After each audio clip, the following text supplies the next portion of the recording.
Turning now after that first lecture by Anna on lattice field theory, we will look at the other foundational aspect of numerical holography, namely the holography side. So David Berenstein from Santa Barbara will give us all an introduction to Adscft. I think David had the longest trip out of anyone who was able to get here in person, but seems to be in better shape than I am. So please take it away. Okay, thank you, David. So the Adscft correspondence has been with us for many, many years. The paper of Juan, when it landed in '98, we're still trying to figure it out. So the point is that even though it's been around for this very long time, we're still trying to figure out how it works. And it's, 15,000 papers later, we still haven't figured it out, or 30,000 papers later. So yeah, you have to keep that in mind, that some of the things that we know are true in the Adscft correspondence, a lot of work has been done, and we more or less know how it works, but not everything has been cleaned up. So there's always some blind spot or something that is missed, no matter where we are, because that's the nature of the research in the area. Okay. What's going on? Now it works. Okay. So to start, let's start with the basic idea of gravitational holography. This is before Adscft came into place. There were papers in the 70s that proved that black holes have an entropy, and that the entropy basically behaves like the area. This is called the Berenstein-Hawking formula. The entropy is the area. Area has units, so we need to divide by something that fixes the units. What we divide by is the gravitational constant.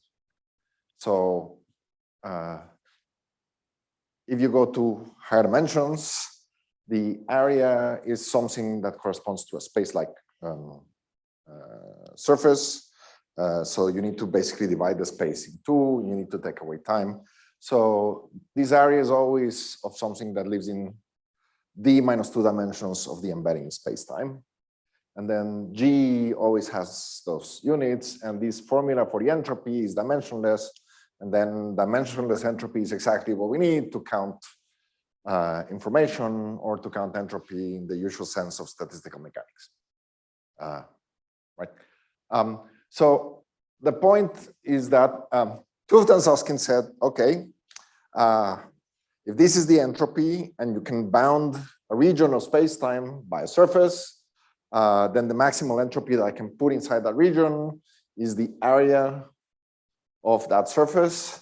And the way I can put the maximum stuff in there is to put a black hole that fills the corresponding region. So they suggested that this entropy might actually be produced by some degrees of freedom that are sitting on the area. That since I count entropy by the area, that there's some way to make a statistical mechanical system where the degrees of freedom are on the area. And the degrees of freedom on the area will have some number of bits of information. When they were doing it originally, they were talking about classical bits, but they were always meaning qubits in some sense, because in the end, it's a quantum system. So the idea is that you have some bits on the surface. The typical representation of that is, you go to a disco ball. That's how it would look like. So you take the black hole, cover it in a disco ball, and depending on how you light it up, you have different configurations of the black hole.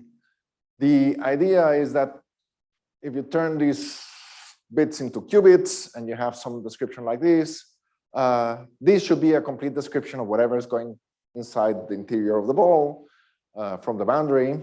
And then such a description that takes place on the boundary and not on the interior encodes, let's say, 3 dimensions in 2 dimensions, and that's what people call a hologram. So this is what people call the gravitational hologram. So this was a set of ideas that was floating around, and people didn't have examples. Okay, so the statement is, this is an idea. A lot of work was done in this idea, but we need an example of how do you actually do this encoding in these bits, and how you get a theory on these bits on the boundary. That's what Adscft eventually provided for us. Okay, So what is the AdS-CFT correspondence? I'll need to explain what AdS is, what CFT is, but basically, if you ignore the acronyms, what it states is that quantum gravity in some spacetime, that's where the part of AdS lives, can be equivalent to a quantum field theory. This is what this CFT will stand in for, in fewer dimensions. So this is this idea of holography, that you have some bulk region, you have a boundary, and on the boundary, you can encode the degrees of freedom of the bulk. And then the AdS-CFT is supposed to be an example of this idea. And then this is supposed to be an exact statement of two different descriptions of the same system. So there's a description in AdS of gravity in the bulk. There's a description in terms of field theory on the boundary.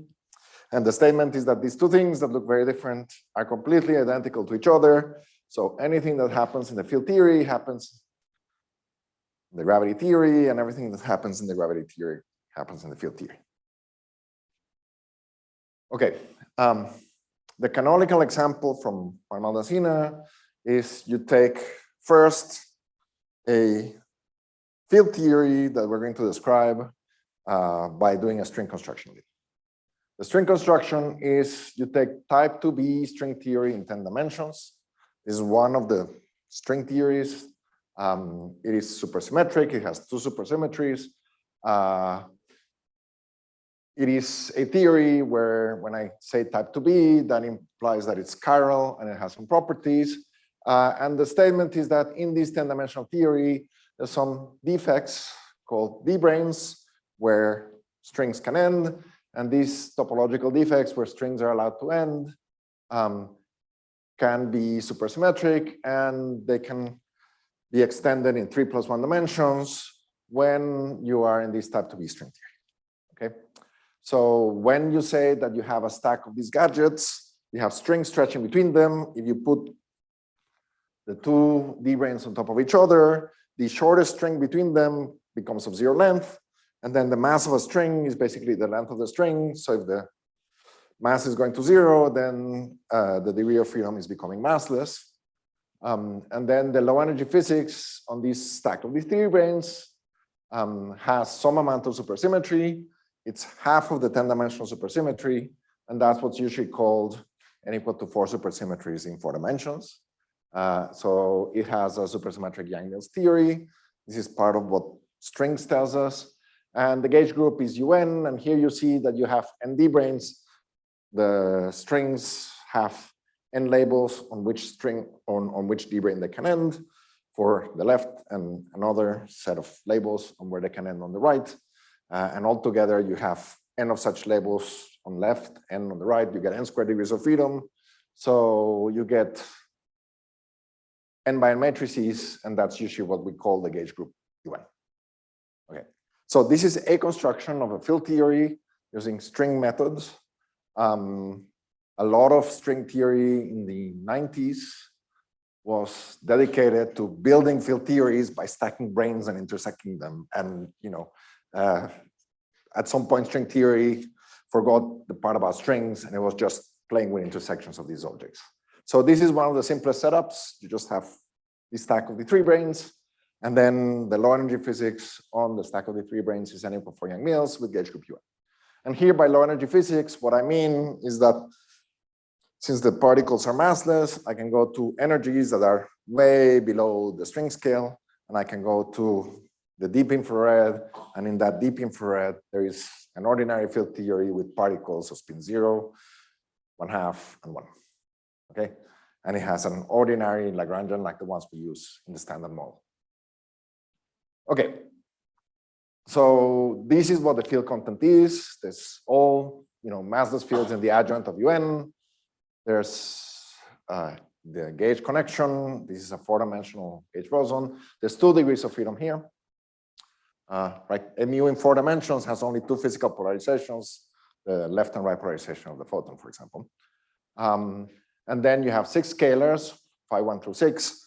These are the things that arise basically from Goldstone's theorem.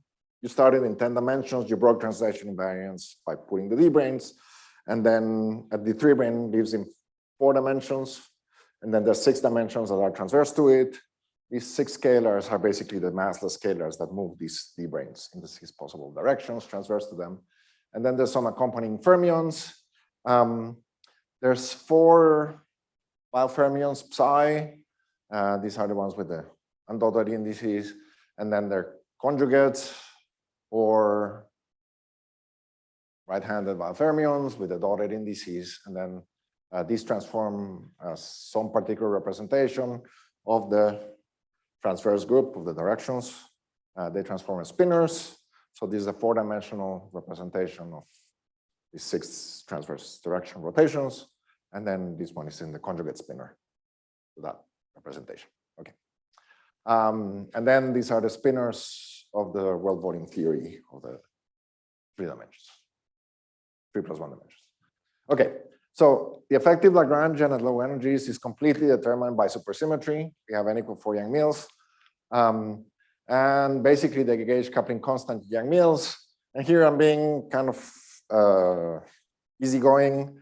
The coupling constant is actually complex. There's the usual Yang-Mills theory, coupling constant plus the theta term, and they get complexified together. But basically the statement is there's one number, and that's the Yang-Mills coupling constant, and it can be complex if you need to. If you take the limit where the theory is perturbative, then the Yang-Mills coupling constant is also identified sometimes as what we will call the open string coupling constant. Yes. Go ahead. Where are the color indices on these fields? They're all in the adjoint. These are all matrices. So all of them have uniform adjoint. Yes. Okay. The question also came in on the chat. I don't know if you want to take it now or come back later. What? There was a question in the chat while you were talking. I don't know if you want to take it. Yeah, go ahead. Come back Ask later. the question. I can recall that the question was why starting with D3 branes rather than D2 or some lower number that might seem simpler naively. As I said, this is a canonical example. This is where we start. The reasons on why to start with D3 branes historically are that D3 branes give rise to a 3 + 1 dimensional spacetime. And that's where we do field theory, usually for ordinary physics. There's better reasons to choose these D3 branes, and this has to do with how they behave in supergravity, but that was not part of the original motivation. One of the statements that really comes out of these D3 branes is that they happen to give rise to solutions of supergravity where the string coupling constant is constant in spacetime. So they don't source the dilaton. This is an important aspect of it. So basically, I can treat this as a number and never have to worry in this particular case about the fact that there's some flow or that it's dimensionful or anything like that. Again, the statement is, the canonical example is we do these D3 branes, we see where it takes us, and then we make the general statement about the Adscft correspondence later on. Okay. One more question. Yes. What constrains the spin that it can be at most 1 in the low energy physics? That's what we call field theory. Anything, I mean, anything with spin bigger than 1 is usually not renormalizable. And then renormalization arguments. So it just comes out as like up to spin 1 or like. Yeah, we just do kind of the very old-fashioned way of doing field theories. You only write field theories that are renormalizable and then call those the field theories. And this is one of those.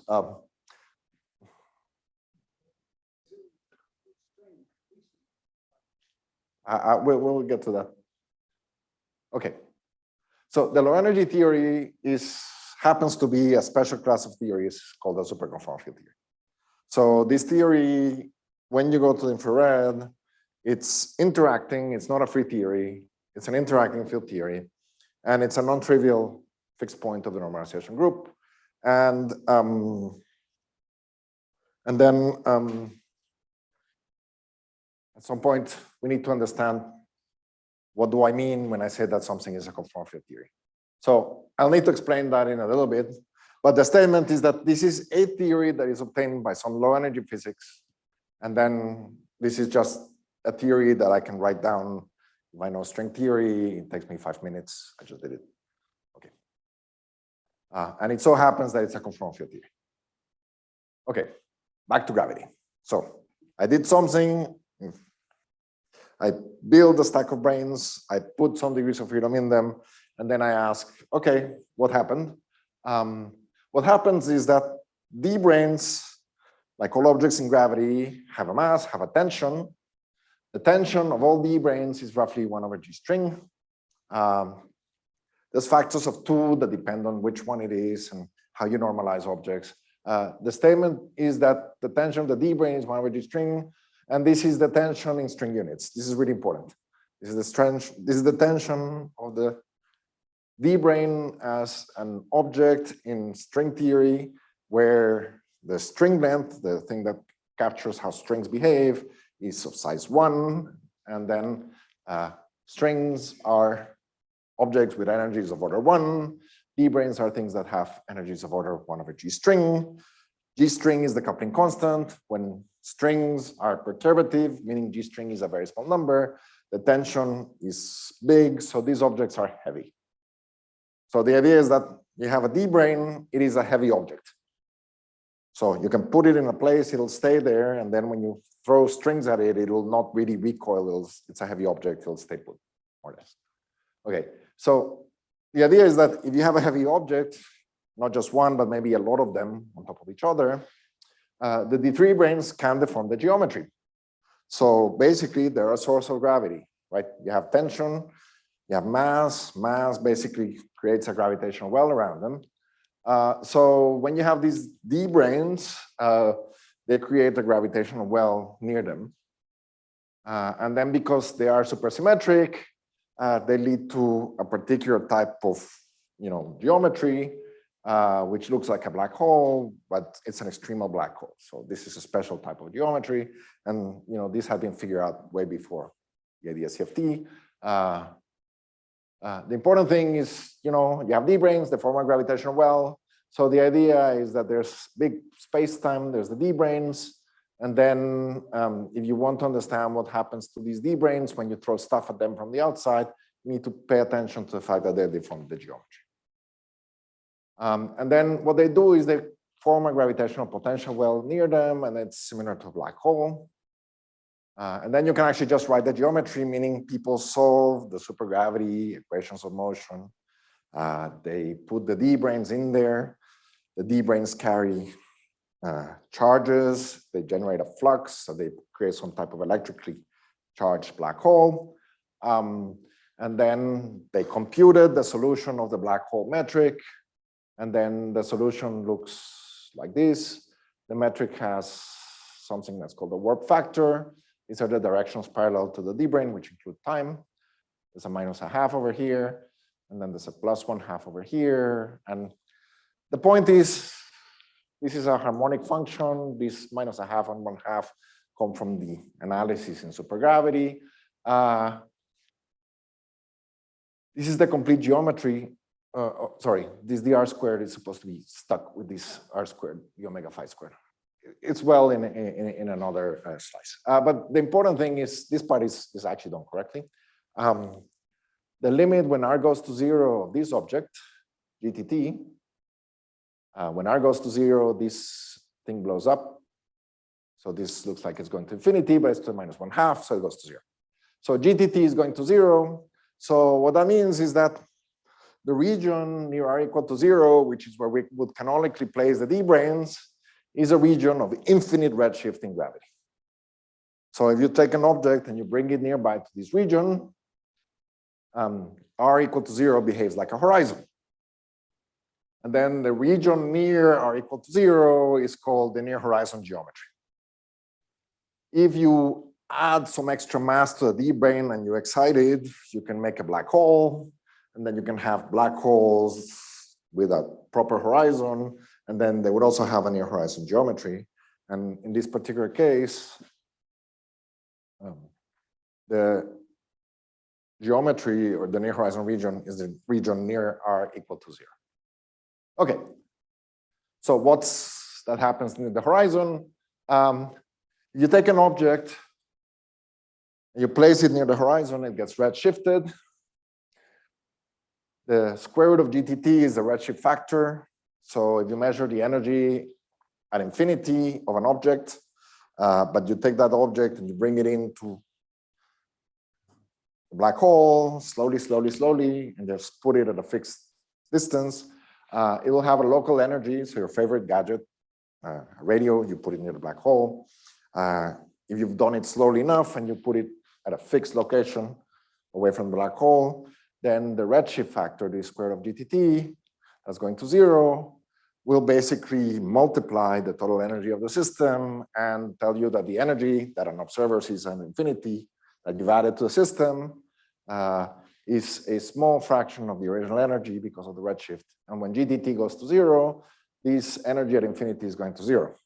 So one of the things that can happen is that when you bring objects near the horizon of the black hole in this particular way, this is another way to take a low energy limit where the energy, global energy from infinity is going to 0, but the object is in some sense finite mass in its rest volume, but it's been redshifted near the horizon of the black hole.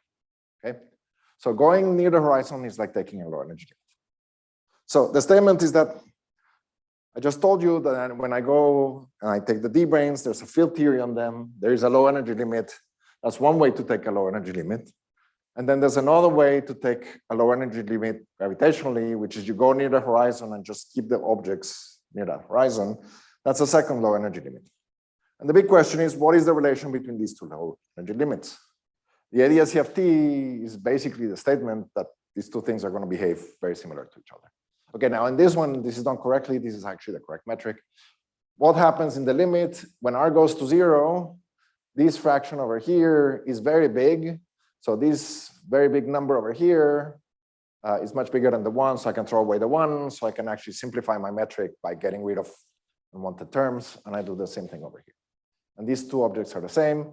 Here, this is the gravitational constant. N is the number of D branes. And T is the tension of a single D brane. So this number over here, the GNTD, this is what you would expect just from gravity. It's gravitational constant, number of branes, and tension. Okay, so that's how gravity works. The 1 over R to the 4th is usually the Green's function in flat space for propagating in the 6 transverse dimensions to the D brane.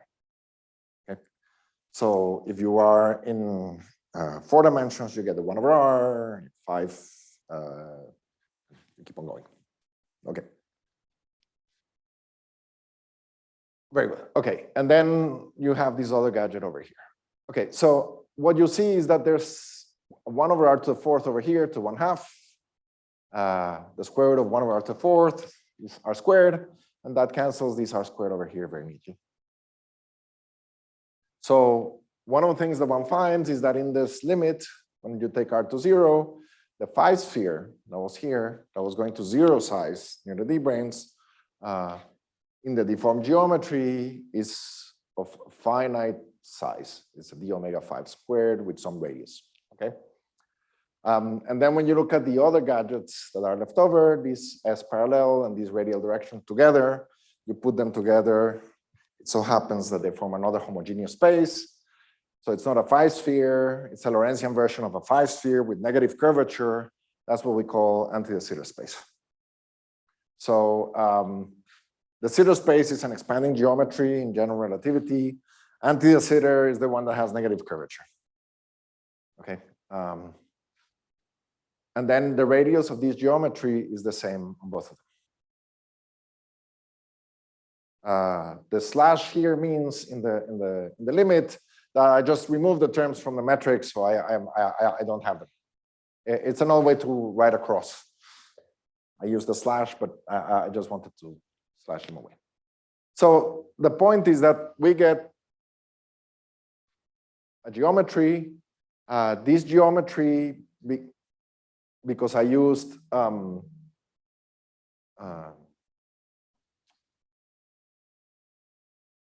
the D branes over here, I can figure out what the radius is in whichever units I expressed the geometry originally.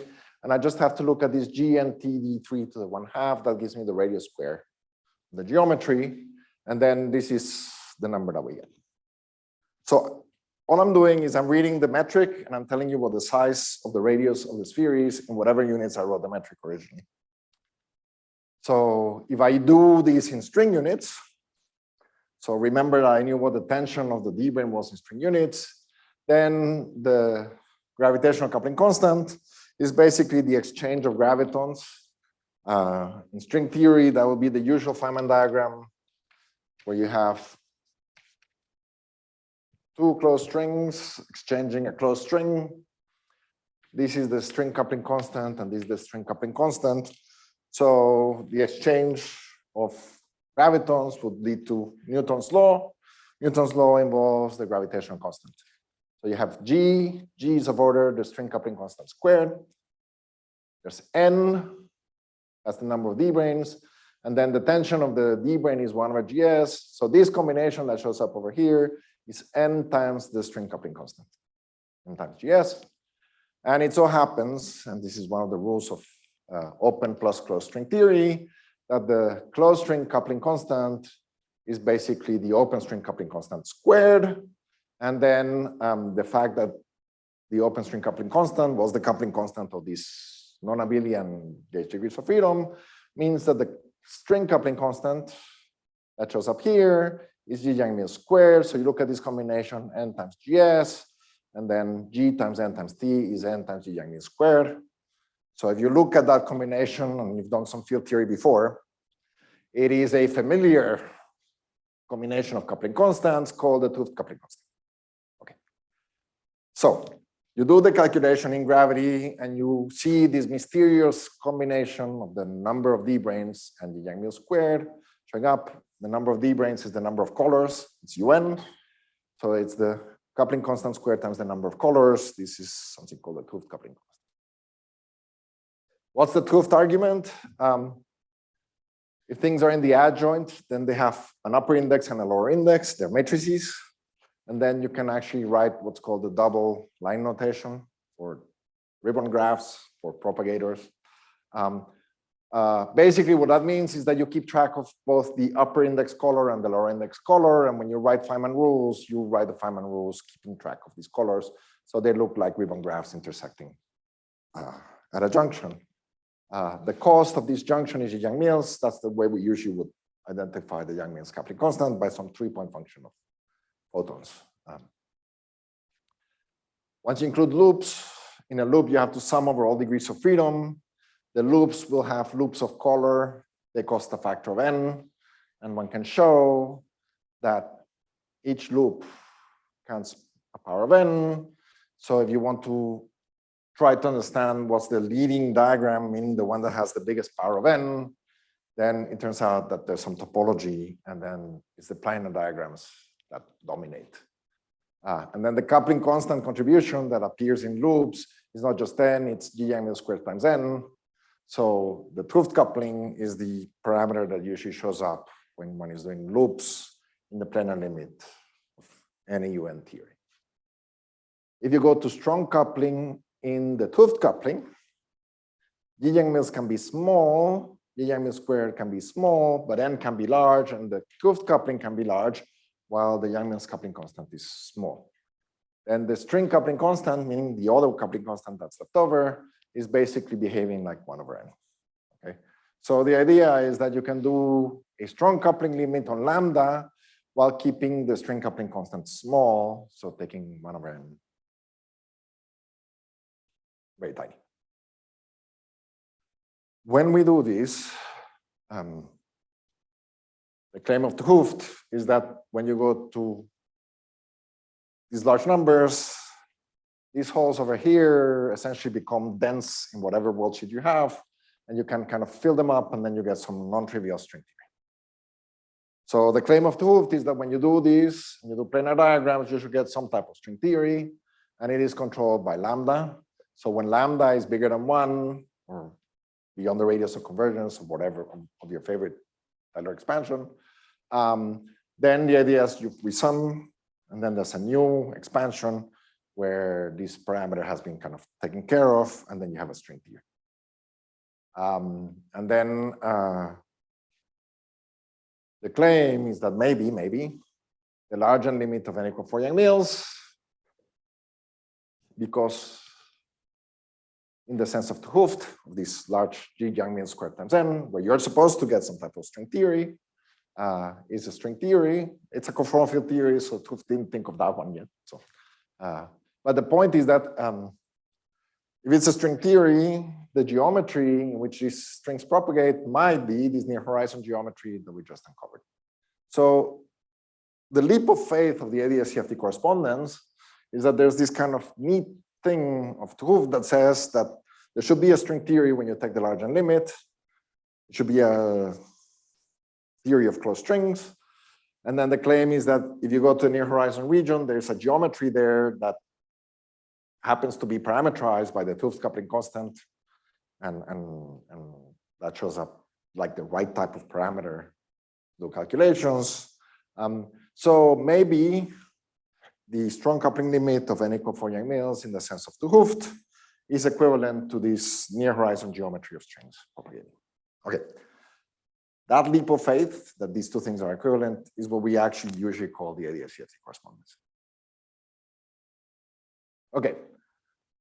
So that statement is the idea of what the AdS-Cft correspondence entails. There's two descriptions of the field theory, one which is your favorite perturbative Yang-Mills description, and the other one which is this kind of large and Hooft string-like description of the theory that came about from resumming planar diagrams, and whatever that is, that string theory is supposed to be this near horizon geometry of the AdS geometry, type 2B string theory on that space. Okay, it's a big leap of faith.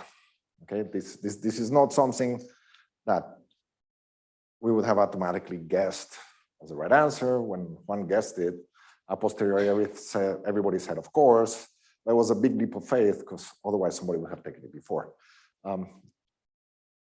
So that's the statement of what an example of the correspondence is. But how does it actually work in practice? How can you tell that a conformal field theory might be dual to some gravity? What does that actually look like? Okay, so basically, what is the more general statement about AdS-Cft correspondence is that if you take a conformal field theory, which is local in d dimensions, here local CFT means that it has some nice gadgets like stress energy tensors and some other generators of symmetry that I would like to have around, and it has local operators. So a local conformal field theory in d dimensions can be equivalent as a quantum theory to gravity to a quantum theory of gravity in anti-de Sitter space in d+1 dimensions, and there can be extra dimensions like this S5 that was floating around just for free. So this is supposed to really be a quantum equivalence. So if the CFT has a Hilbert space, the quantum gravity has a Hilbert space. After you've done this work correctly, the two Hilbert spaces must be the same. And this is not at this level where the two are infinite dimensional Hilbert spaces and they're all identical. It really is that they have the same symmetries, meaning the same multiplets under the symmetry. When you calculate observables in one Hilbert space, there has to be a way to calculate the same observables in the other Hilbert space. There has to be a natural relation between the observables on both descriptions, so you can actually go from one to the other one and back and actually make comparisons. It's not enough to say that the two Hilbert spaces are the same as infinite dimensional objects. What we really mean is that they have to be the same Hilbert space with some nice identification of operators on one side and the other one that makes it possible to make a translation. Okay. And now we go back to the problem, what is a CFT?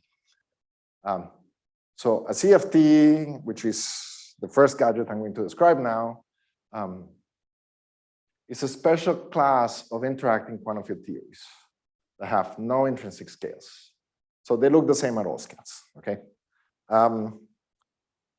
This is one definition of what a conformal field theory is. It basically states that you cannot define something like the mass of an object, they're all zero. There's no natural scale for the problem, so you have to do everything relative to something else.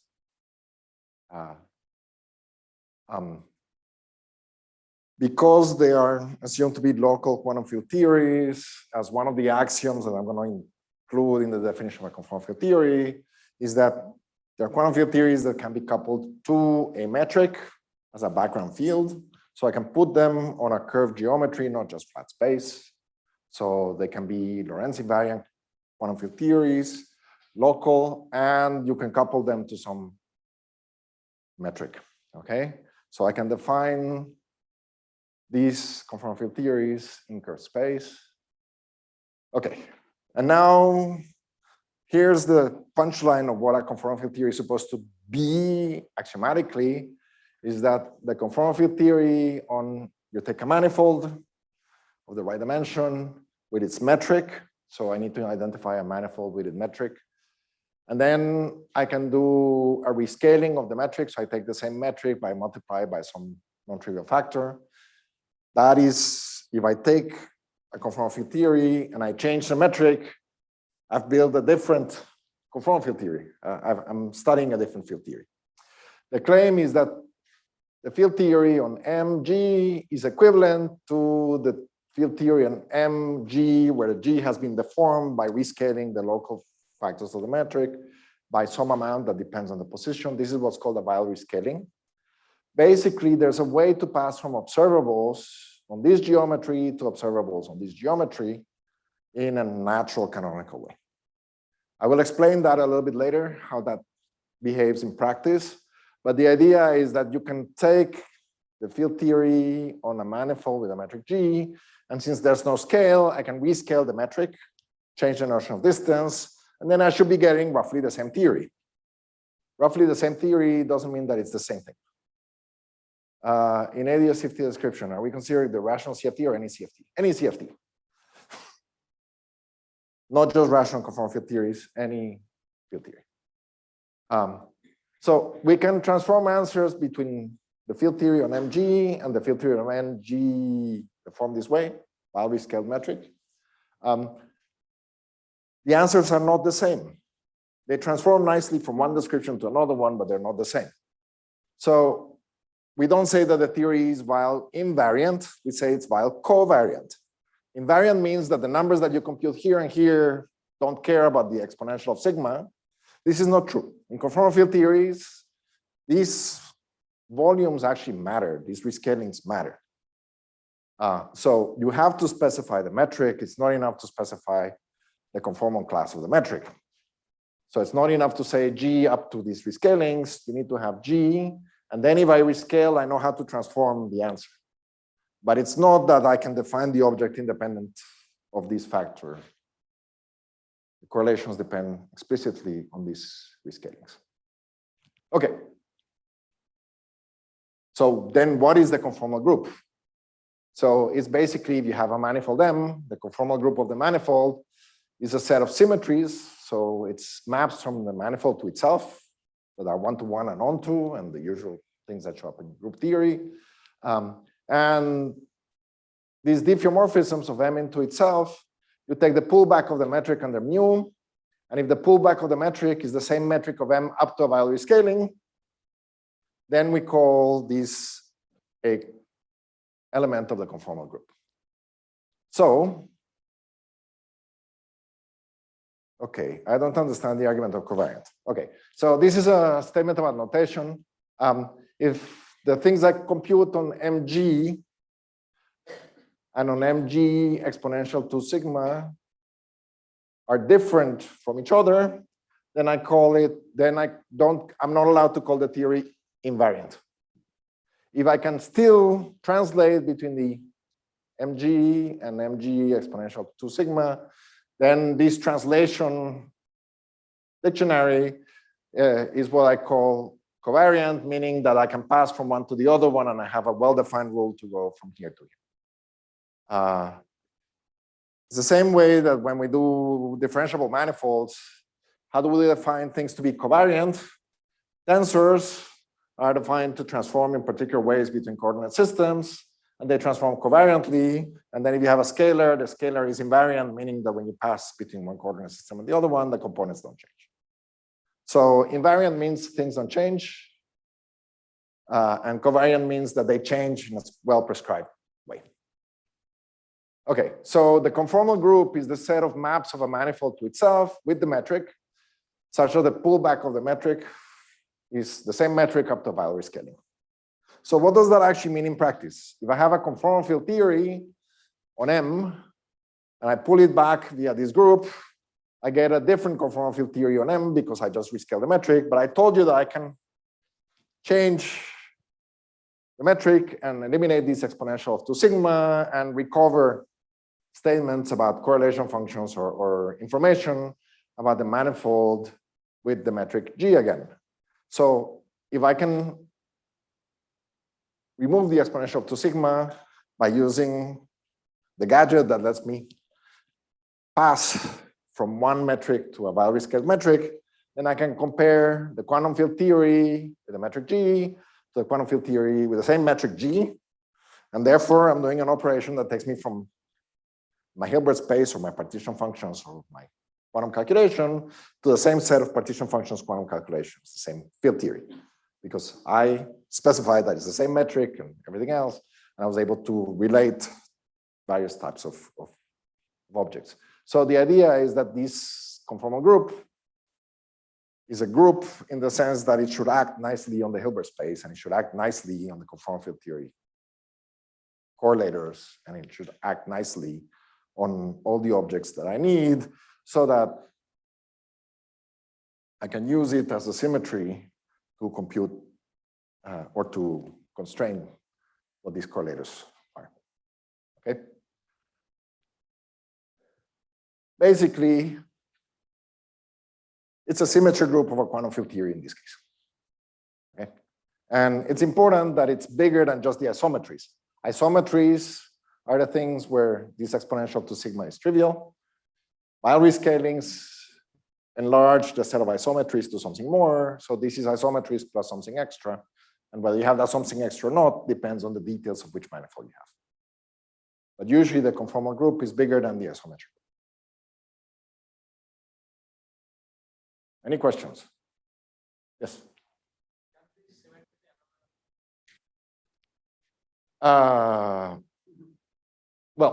Yes, so you do it in 2 dimensions, that's usually the case, and then the conformal group is infinite dimensional, and then there's an anomaly in the sense of 2 Hooft, and that's what we call the central charge. So it is a symmetry, meaning that I can still relate correlation functions on one geometry and the other one. If the group is finite, then there's no canonical anomaly for the group. I mean, finite in the sense of not infinite dimensional. It's hopefully semi-simple and then doesn't admit an anomaly in that sense. What? Well, there are some anomalies that show up in higher dimensional field theories. They will have to do with the local version of this thing, not with the conformal group of the manifold itself, but with these Weyl rescalings. So there is a Weyl anomaly for these Weyl rescalings. But it's not necessarily the case that that translates to the conformal group itself being anomalous. The conformal group might not be anomalous, it might be a finite group or some small gadget, and then it can behave nicely. Okay. Yeah, this part over here can be anomalous. Yes. Yes. While rescaling on the gravity dual side, on the AdS background. I haven't done that yet. I'm just talking CFT. The point is that I won't have time to finish that statement today. That will happen tomorrow. Where does it show up? But the claim is that G can be transformed this way. I can rescale it. And so long as I do it carefully and carry everything along for the ride carefully, then I can move around in G. Okay. There was something in the chat that said, what can be said about the conformal group? Yeah, the question seemed to be about global conformal symmetries rather than local ones that are rescaled. Right, so usually the global one in higher dimensions than 2 is usually a finite group that is semi-simple, and then that's usually non-anomalous per se, and then the conformal group can be computed by looking at all infinitesimal versions of this. It's a continuous group, so you can generate it by infinitesimal diffeomorphisms that satisfy this property infinitesimally. So it can be computed for flat space, for example. Okay, is non-conformal transformation only a special Weyl transformation where we change coordinates? Okay. There's two ways to think about transformations. If you make a change, if you make a diffeomorphism from M to M, that's kind of like an active change of coordinates. You're really going from points and mapping them to other points. That's not a change of coordinates. Right? This is really a map of points to points, and it's the properties of those maps that we care about. Changes of coordinates by themselves don't produce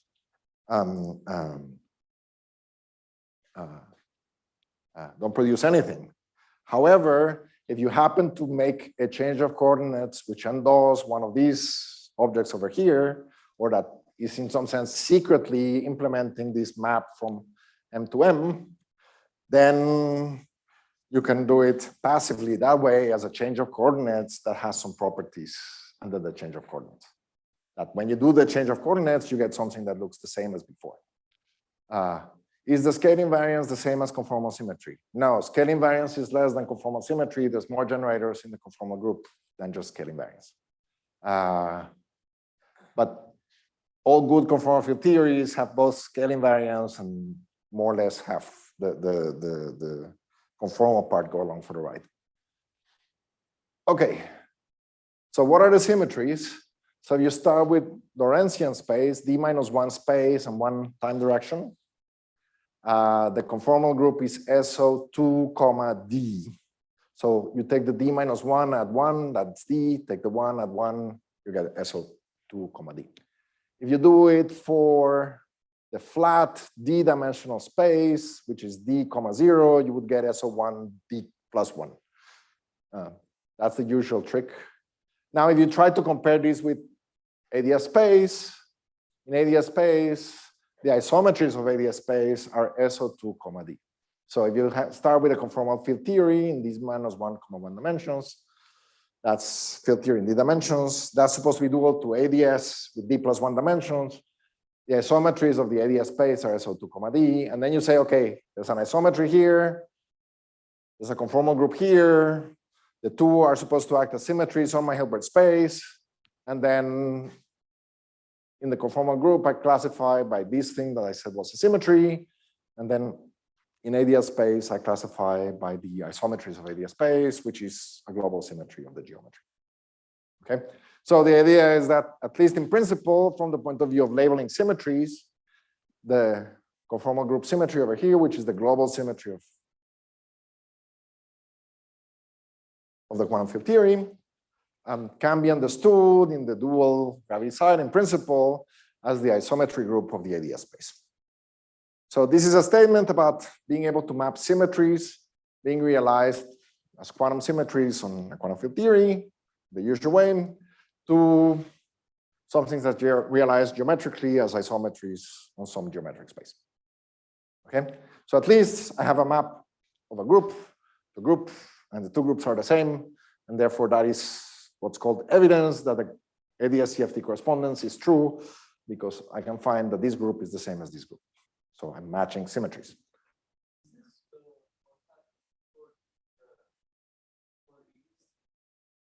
Okay, so for AdS3, the global part of the symmetry is like this, and the isometries of AdS space are also like this. And it's important that it's global symmetries, and if you actually go to the cylinder, then there's a difference between doing things Euclidean and doing things Lorentzian, and in the Lorentzian theory, in the two-dimensional theory, you really get an infinite dimensional symmetry group, which is this Virasoro squared, the orbit of Virasoro squared. Okay, it's complicated, it's messy. What you have to do in gravity is not quite isometries. It's diffeomorphisms that don't vanish at the boundary. They're kind of messy, but once one understands what's the structure that one is keeping over here, it can be seen to be the same. And then the curious story of that stuff of this three-dimensional story is that the Virasoro squared part of AdS3 by Brown-Renaud came before AdS-Cft was ever known. So no, so in higher dimensions, so long as d is bigger than 2, then this is a finite group and this is a finite group, and then we're good, and then they're both the same.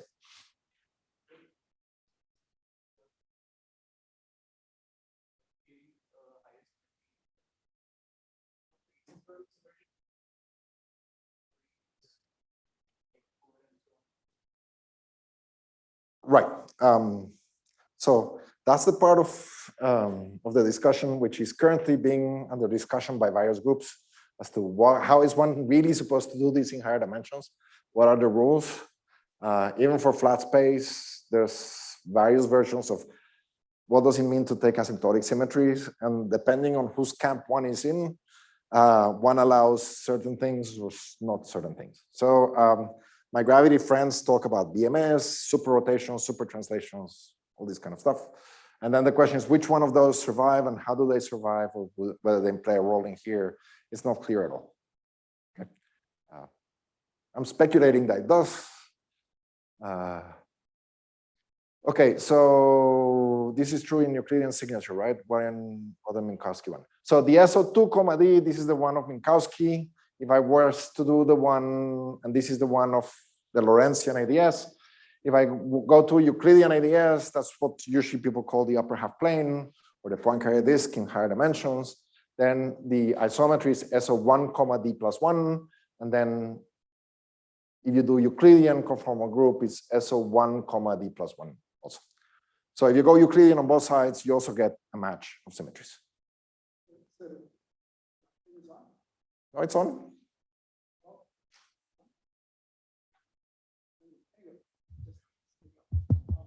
So to make connections to the lattice people, okay, if you just look at the conformal field theory in Euclidean space, Yes. and you solved it exactly, Yes. which of course you can't do, but suppose you did.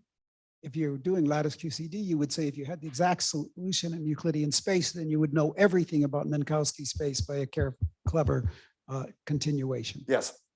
That is also going to be true here for conformal field theory, correct? We assume it's true.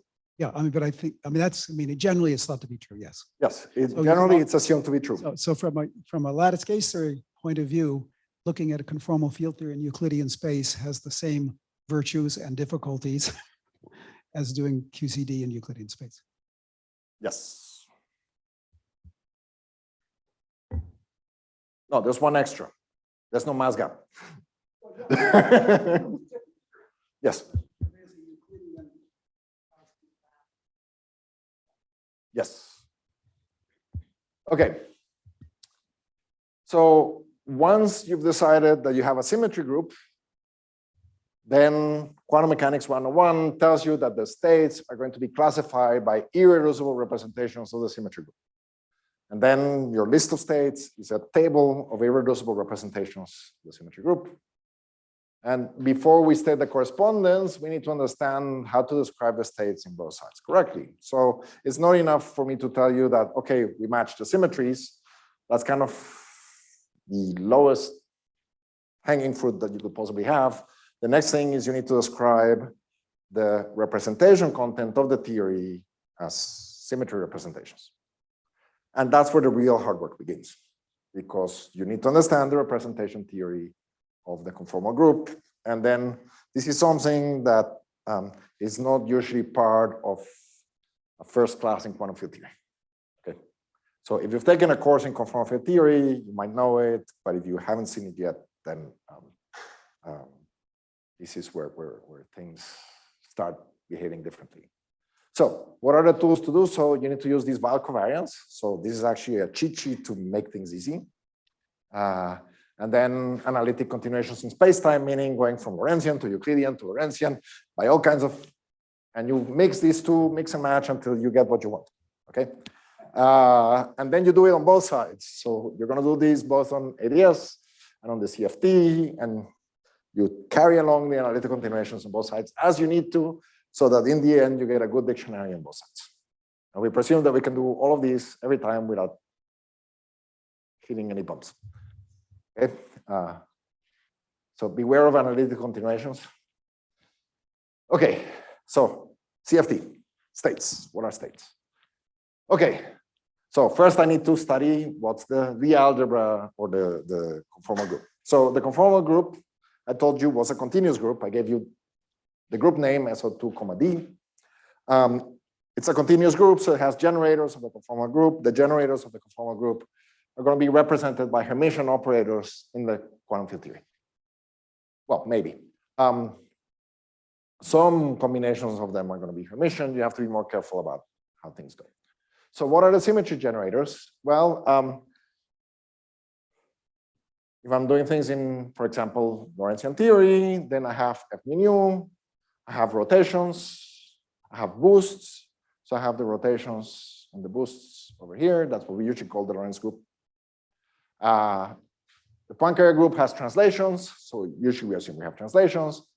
Delta is what we call Weyl rescaling. So you take the points X and then scale them uniformly everywhere the same way.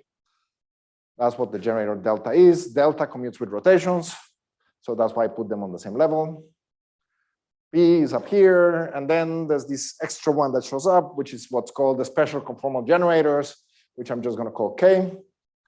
And if you do this in flat Minkowski space, then P is Hermitian, K is Hermitian, delta is Hermitian, and M nu are all Hermitian. Okay? This is one way of doing the representation theory. That's not the only way.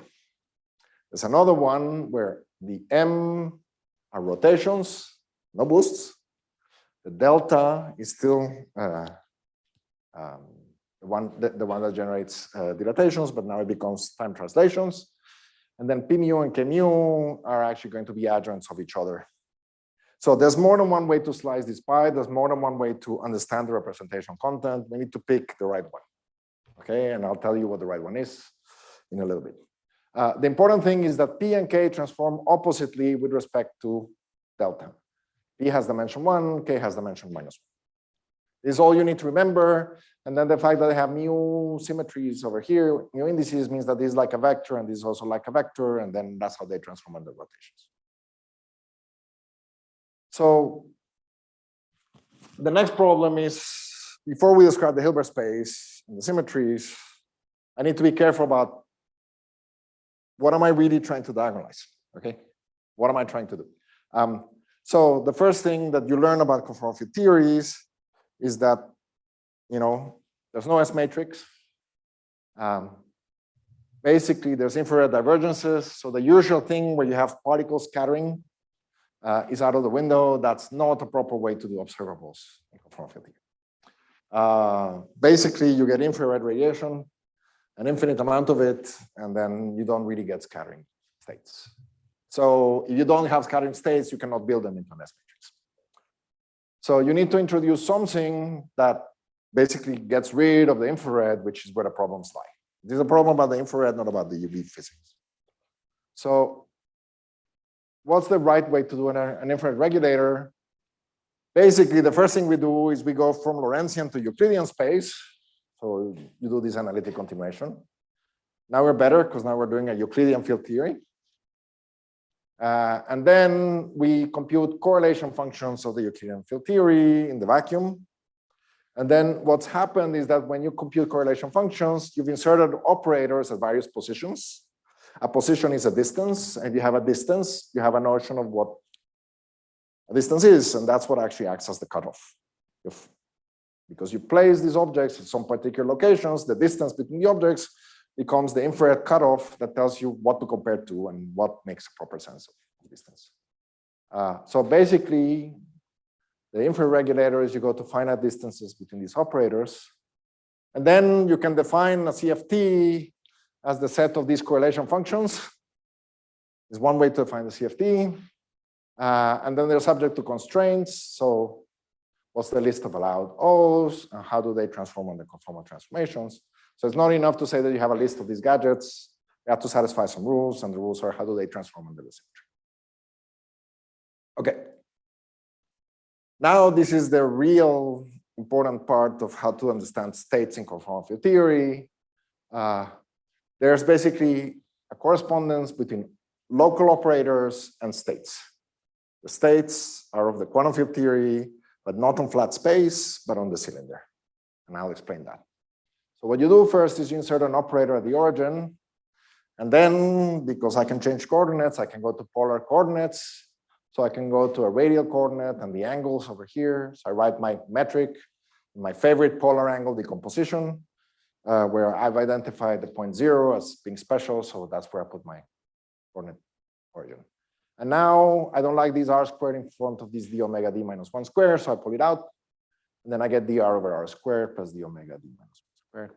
So if I introduce a new variable tau, which is the log of the radial direction, then you can check that this is d tau squared plus d omega d minus 1 squared. And then the metric of this sphere plus time is multiplied by something that depends on position. This is a Weil factor, right? It's something where I'm multiplying all the components of the metric by the same amount. So I can remove it, and I can do a Weil rescaling from the plane to the cylinder. The cylinder has a time direction and Euclidean time direction, which is this radial time. It has this sphere. The point r equal to 0 is equivalent to sending this tau to minus infinity. Okay, so if you think of tau as a real time as opposed to a Euclidean time, this is the infinite past.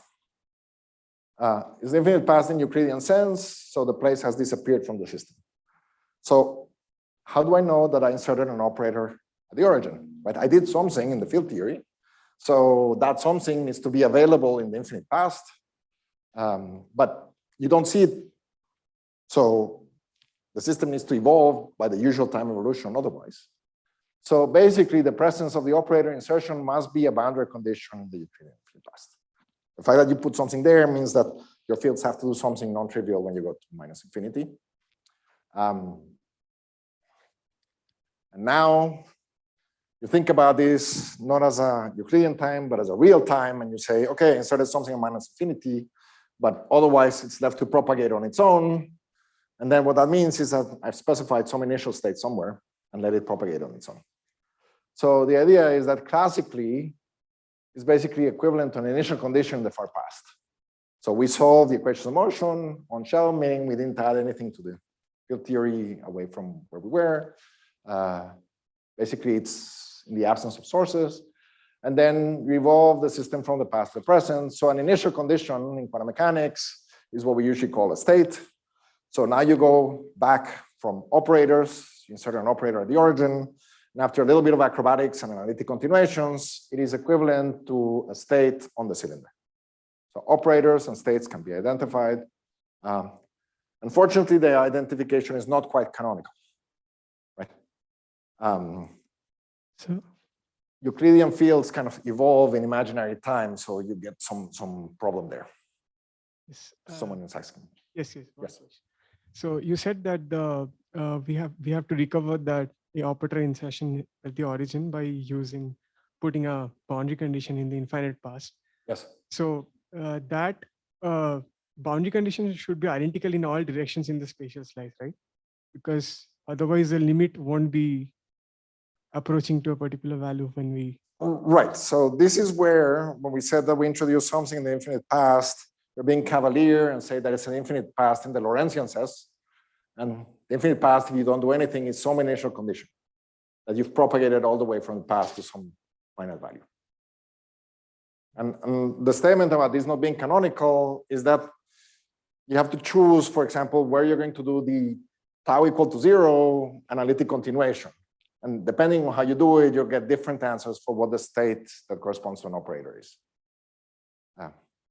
But it's not too bad. So what really happens is that the list of local operators is in one-to-one correspondence with the states in the cylinder. And then there's two representations.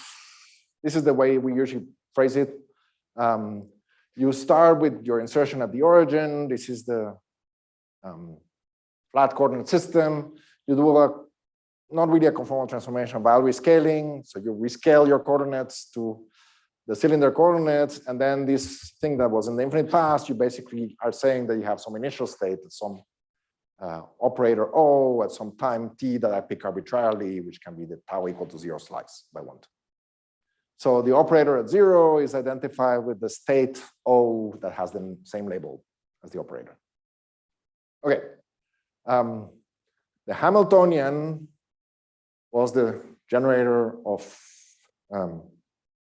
tau translations. What those tau translations do, it does R rescalings. So the Hamiltonian of the cylinder is what we will usually call the scaling operation in the field theory. So on the flat space. So the Hamiltonian or the energy of the state will be identified with the scaling dimension of the operator. This is how you show that both of them are transforming the same way. Basically, in this identification, the O's and the states need to transform roughly the same way. And then this is one of the things. So how do you know that you inserted something? The solution is singular in the Euclidean path, so O of 0 of x that usually blows up like 1/2x to 2 delta. So the correlators blow up. This is a usual feature of conformal field theory. This is a Euclidean feature. If I try to make this into a Lorentzian statement, I can take this 1/x to 2 delta. The x, I have to write it in polar coordinates.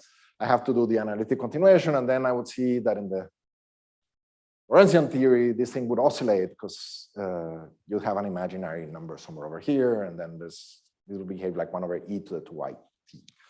Right? So there's some things where basically things that blow up in the past or in the future, once you do the continuation, that's not true any longer. In the Lorentzian theory, these are well-behaved objects, and they can be finite correlators. Analog of the IR, what is analog of the IR divergence in the cylinder picture? There's none because the cylinder has a size. The size is the radius of the sphere. So I've traded all my infrared divergences. The time sense, there's no IR divergence. Well, no, that's technically a UV divergence in some sense. This is when you bring two correlators close to each other. That's a UV. No IR divergence on the cylinder. Right. Well, there's a UV IR thing where the way how two things behave close to each other can be understood by how they move far apart in conformal field theories. But this is really a statement about the UV. It's not really about the infrared. Okay, so the new real-time, radial time. If you look at this cylinder over here, you can ask, what's the symmetries that I can realize by isometries? What I can realize by isometries is time translations, and then there's this sphere over here, which has an SOD -1 rotations. Okay, so if you look at this, maybe it's an SOD. Basically, the states are classified by the Hamiltonian and the things that commute with the Hamiltonian. So rotations in the omega commute with the Hamiltonian. Those will be the quantum numbers of your states. So they will have an energy, which is what we call the dimension. And then there's a representation of this symmetry group over here, of this sphere. The sphere is okay, I think, okay, it's a D-1 sphere. The group of rotations is actually SOD. Let's get this. So the point is that there's an SOD and an R. So in this SOD, comma 2 statement, what you're diagonalizing is the SO2 and the SOD, roughly. Okay. And then the eigenvalue under the SO2 is what we call the scaling dimension, more or less. It's not really SO2, it's a non-compact SO2, so it can also be called SO1, 1. And then there's this SOD, and the SOD is the rotations on the sphere. So when you have the group SOD, the classification of the representations of rotations is what we usually call the spin. So states are classified by their energy, which we call the dimension, and the spin. And then the standard representation theory is that P, because of the commutation relations with delta, which is made self-adjoint, is acting like a raising operator. So P increases the energy, and K lowers the energy. And then quantum field theory 101 is that for a quantum field theory to be well-defined, it needs to be stable, meaning that the ground state needs to have lowest energy. So what that means is that you cannot lower the energy indefinitely. So you can only lower it a finite number of times before you cannot lower it any further. So the basic representation is that there's ground states for these lowering operators that are annihilated by all the lowering operators. And then those are what we call the places from where we build the conformal field theory representations. These are called primaries. And all the other ones that are built from that by applying P are called descendants. Then the unitarity condition is that the adjoint of K is P. And then that's why P can act as a raising operator and K can act as a lowering operator. That's the usual story. Okay, so the statement is that if you have operators, you can also act by the conformal group by taking commutators. And the statement is that if this is going to be a correspondence between states and operators, the action of the conformal group here needs to be the same as the action of the conformal group here. Here we can understand it in terms of unitary representations. Here we understand it in terms of commutators. An operator is called primary if the commutator with K is 0. A state is called primary if it's annihilated by K. These two are the same statements. Okay. A representation is characterized by the primary states operators, and they transform simply under the conformal transformations. And then there's the descendants, which are these derivatives. Okay. So how do they transform? How do I take a set of correlators and I do a while rescaling? What happens to all these correlators? If these are primary operators, these are special operators, not all operators are primaries, but if they're primaries, and I rescale my metric to e to a 2 sigma g, meaning I extend it by e to a sigma, then the correlation functions decay, and they decay in such a way that O1 goes like e to minus delta 1 sigma, and this goes to e to minus delta k, sigma of xk. And then each one of these deltas are the corresponding dimensions of the operators. And this actually explains how you go from one metric to another one after you do a rescaling. Okay. Basically, when we increase the distances, the correlation functions decay. So you make G bigger, meaning increase the distances, the correlation functions get weaker. Okay, and then it can be proved for scalar operators, 3-point functions are C1 to 3, or this gadget over here. And this is basically you use all the power of the conformal group. And then I think this is the end of my talk today. Yes, okay, so the idea is that this is roughly where the standard course in conformal field theory would start, meaning after you define what these gadgets are, the C1 to 3, the goal then is to compute all the deltas, to compute the C1 to 3s. And then once you have these structure constants over here of your operators, then there's something called the operator product expansion that lets you generate all the correlation functions. So once you have all these 3-point functions and you have the deltas, the claim is you're done. Okay. So conformal field theory can be in some sense be defined by C1 to 3, these deltas, and one more gadget, which is how do you assemble this thing to full correlations, which is basically the operator product expansion and how to do that carefully. Okay. So this is where I stopped. We just did CFT today. Tomorrow, we need to figure out how much of this structure we can get immediately from gravity and how that looks like, right?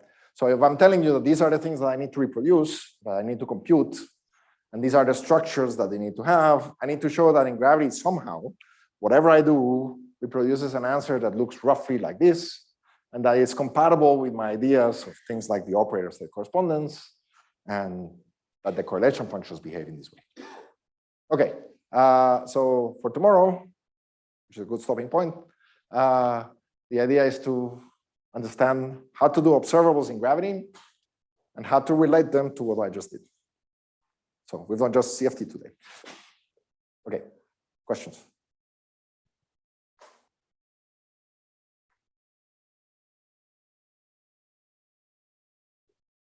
Wait for the microphone.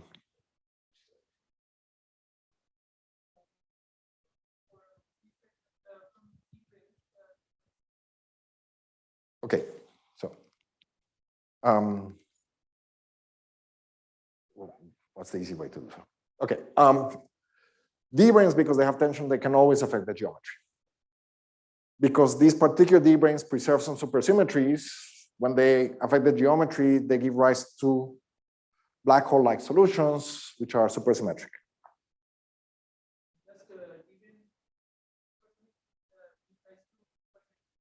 Yes, if the D brane is supersymmetric and you pick it as the ground state of the system, then the black hole or the geometry that these D branes generate needs to have the same supersymmetric properties as the D brane itself.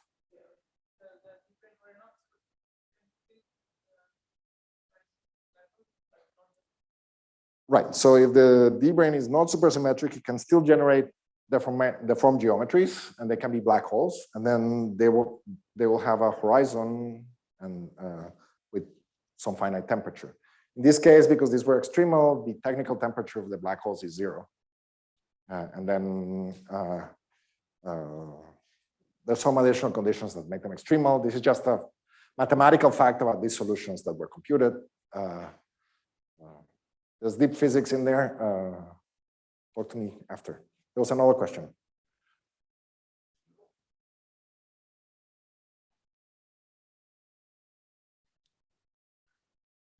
You said that the correlation functions decay and as you increase the distance. Yes. So there you assume that the deltas are positive. So Yes. is there a way to see how that? Yes. Okay.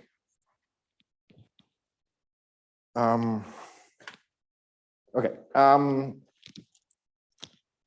The simplest way to show that is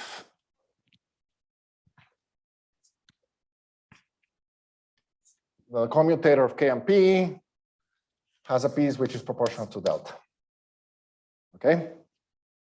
And I forget the sign, but the idea is that now you act on a primary state.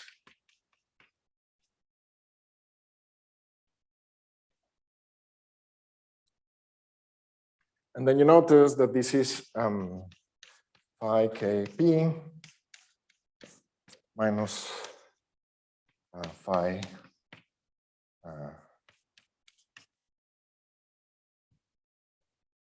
okay.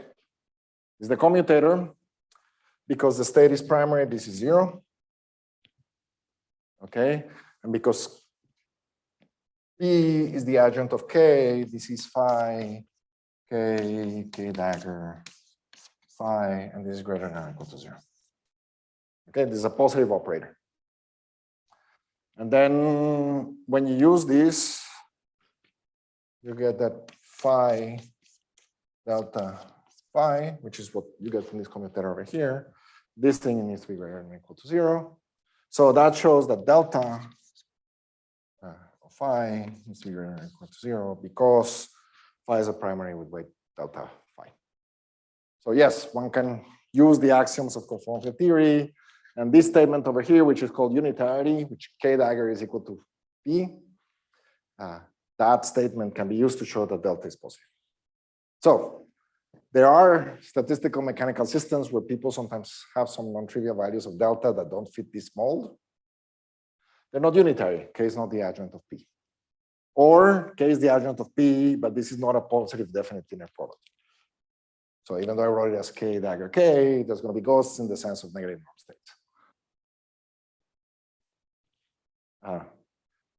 In statistical mechanical systems, this statement of unitarity is called reflection positivity.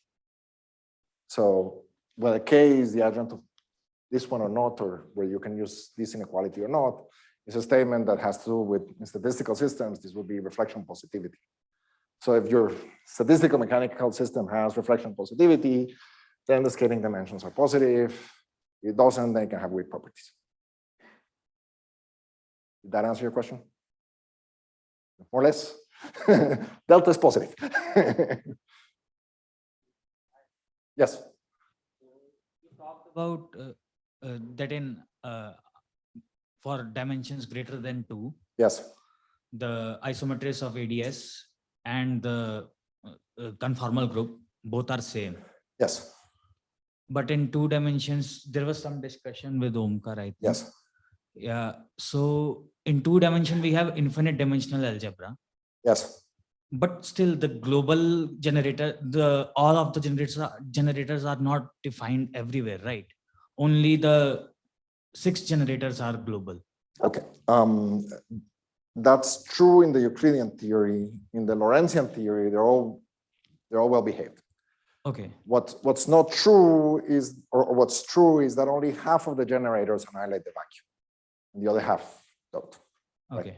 In the Virasoro algebra, there's the lowering operators and the raising operators. Mhm. And then there's a particular subgroup, which is this SL2R. That's the one that is the isometries. That's the one that doesn't act non-trivially. So that's the one that is the isometries of AdS. And then the other one generates new states, meaning that it generates states that are different from the vacuum. So what happens is that when you try to do the same thing in gravity, you need to make excitations of the geometry.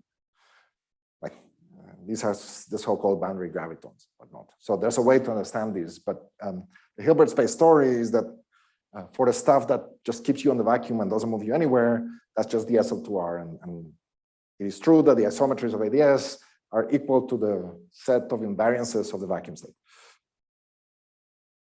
Right. Okay. More? Okay. I don't see any more, so that might be a good place to wrap it up for this morning. And also had a lot of questions coming along during the talk, making it all the more impressive that you ended. That's good. on Went time. slow-ish. Yes. Very good activity. Another chance for more discussions at the end of the day. So let's thank David,